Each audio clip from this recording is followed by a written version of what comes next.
Hello friends, இப்போ நான் எப்படி தயிர் வீட்லேயே ஹோம்மேட் கர்ட் பண்ணுறேன்னு காட்ட போகிறேன்.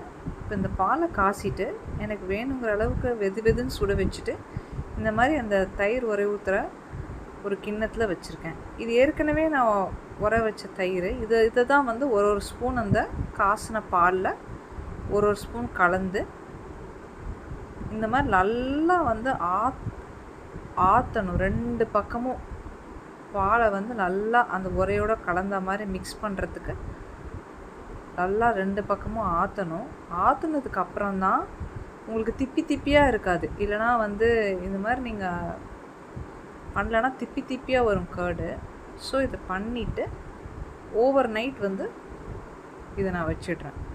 அடுத்த நாள் காலையில் எடுத்து பார்த்தீங்க அப்படின்னா இது எப்படி இருக்குன்னா இந்த மாதிரி இருக்கும் உங்களுக்கு ஹோம்மேட் கர்ட்.